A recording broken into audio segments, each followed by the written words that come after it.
Andito ako sa room sa 626 sa Tres Condo. Okay, ito yung CR nila. Kasi lang, hindi gumagana yung heater kasi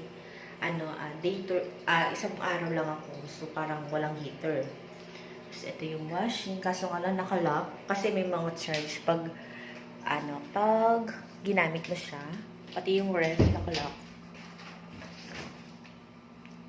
Hindi mo siya magagamit. May charge kasi. Tapos, ito yung mga pinggan. Ito yung sala. Ang ganda ng sala niya. May design. Tapos, yan. Yan. Ito yung sala. May design. Mag-isa lang ako dito.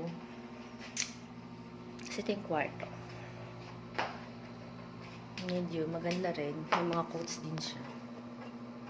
Ayan o, mga coats. Tapos yung washing. Tapos, ito yung kwarto. Ilawan natin. Ayan.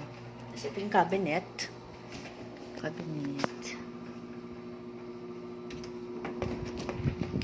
Ayan. As you can see, medyo maganda dito. Yung room na book ko is maganda kasi malaki yung cam. Queen size ba to or ano? Basta malaki siya. Tapos may mga coats din siya. Medyo okay naman yung facilities na accommodate kong room. Cheapest siya kasi nag-upload ako ng application ng Red Doors. Pero kung hindi ka mag-upload, medyo mahal siya. Okay, bye!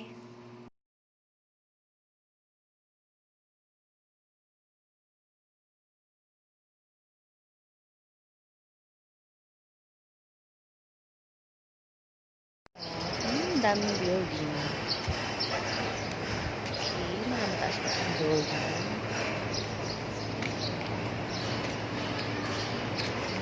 So, nandito tayo para mag-chill-chill, mag-relax. Kasi bukas work na naman. Work. Ayun, chill. Okay, ang pool nila. It's very cool.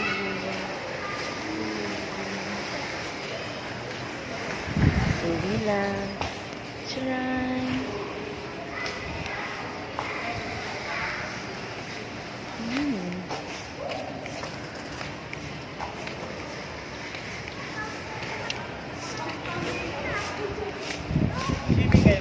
Yes. Nandun sa friend ko yung ticket. Antay, magkikita lang kami dito. Okay, may pan-children din swimming. Ayan, pan-children.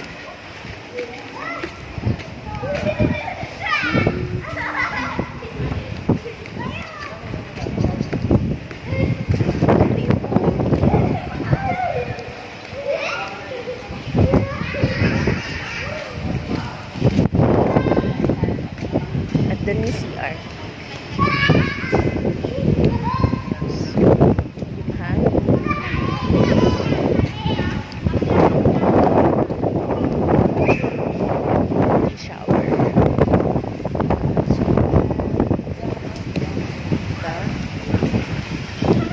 Maganda yung ambience dito, saka mag-e-enjoy ka rin, mag-chill kasi medyo private siya. So, kung gusto nyo, pwede kayo mag-book sa Red Doors, mas makakatipid kayo. Tapos kung gusto nyo mag-Gmail na rin kayo para mas makasave kayo. Kasi pwede nakasave ako. Same time yung ambience maganda.